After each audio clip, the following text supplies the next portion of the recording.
രാഷ്ട്രീയം നോക്കി നമ്മൾ വോട്ട് കൊടുക്കത്തില്ല. രാഷ്ട്രീയം നോക്കിയാണോ വികസനം നോക്കിയാണോ വോട്ട് ചെയ്യുന്നത്?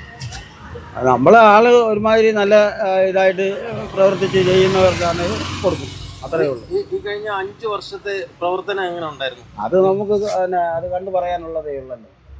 എങ്ങനെ അത് കണ്ടു പറയാനുള്ളതേ ഉള്ളായിരുന്നു. മെച്ചമാണോ? മെച്ചം എന്തോ പറയാനാ, മെച്ചം എല്ലാം മെച്ചമായിരുന്നു. മെഡിക്കൽ കോളേജിന്റെ ഒക്കെ വികസനം, സീതത്തോട്ടിലെ തിയേറ്റർ വന്നു, പാലം വന്നു. തിയേറ്റർ വന്നെന്ന് പറഞ്ഞാൽ അത് വേറെ കാശ് മുടക്കി ആണുങ്ങൾ വെച്ചതല്ലേ തിയേറ്റർ ഉണ്ടാക്കിയത്. നാടിനെന്തുവാണ്, നാടിന് വേണ്ടി ഇതുപോലെ ചെയ്യുന്നുണ്ടോ? അവിടെ ഇവിടെയും പോയി ഒരു ചകിലിച്ച് എന്തെങ്കിലും ചെയ്തു വെച്ചാൽ ഉടനെ ഇതാവുമോ? പൂർണ്ണമായിട്ട് പൂർണ്ണമായിട്ടായി? എങ്ങും ആയിട്ടില്ല, ഇതുവരെ എങ്ങും ആയിട്ടില്ല.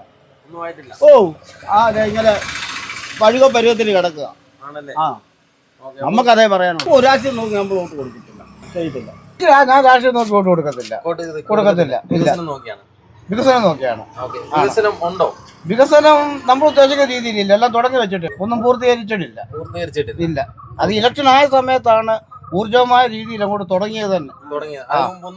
അതിനു മുമ്പ് ഒന്നും പറയാനായിട്ടില്ല. 100 ദിവസം കൊണ്ട് പാലം തീർത്തു. അത് തീർത്താൻ നല്ല കാര്യം. തിയേറ്റർ വന്നിട്ടുണ്ട്, ചെറുപ്പക്കാരൊക്കെ പത്തനംതിട്ടയൊക്കെ ഒരുപാട് കിലോമീറ്റർ പോയാണ് സിനിമ കണ്ടുകൊണ്ടിരുന്നത്. അതൊക്കെ വികസനത്തിന്റെ ഭാഗമായിട്ടെന്ന് പറഞ്ഞാൽ ടൂറിസത്തിന്റെ ഭാഗമായിട്ട് ഉണ്ടായ സംഭവം. നമ്മുടെ അനുഭവത്തിലൊന്നും ഇല്ല. പിന്നെ റോഡൊക്കെ തുടങ്ങി വെച്ചിട്ടുണ്ട്, എല്ലാം തുടങ്ങി വെച്ചിട്ടുണ്ട്. ഉണ്ട്. മണക്കേർ റോഡ് തുടങ്ങി വെച്ച് എത്ര നാളുകൊണ്ട് വണ്ടി ഓടാതെ ഇതുവഴി പോയത്. ഈ റോഡെല്ലാം തകർന്നു, പൊടിയടിച്ചു. അവരുടെ അഭിപ്രായ വ്യത്യാസമാണ് നിർത്തി വെച്ചു, വീണ്ടും തുടങ്ങുന്നു, വീണ്ടും നിർത്തി വെക്കുന്നു. അതുപോലെ തന്നെ സ്കൂൾ കെട്ടിടം എന്താണ്ട് ഇപ്പം വേണ്ട വലിയ രീതിയിൽ പണി നടന്നുകൊണ്ടിരിക്കുന്നു. എന്ന് തുടങ്ങിയതാ പണി.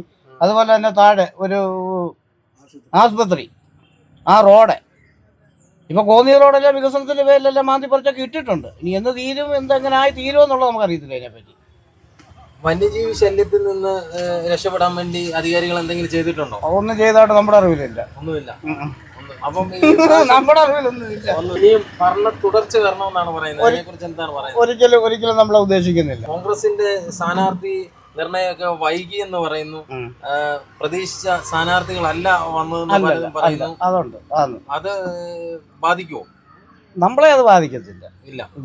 നമ്മള് വികസനം നോക്കി രാഷ്ട്രീയം ഉണ്ടായിരുന്നു ഒരു സമയം വരെ, ഇപ്പൊ ഇല്ല. സീതത്തോട് പാലം പൂർത്തീകരിച്ചിട്ടുണ്ട്, പിന്നെ തിയേറ്റർ വന്നിട്ടുണ്ട്. അതല്ലാതെ മറ്റൊരു വികസനം എന്താണുള്ളത്? വികസനം പോകാണ്ട് വാർത്ത കാണുന്നല്ലേ. ആണോ? ശരി.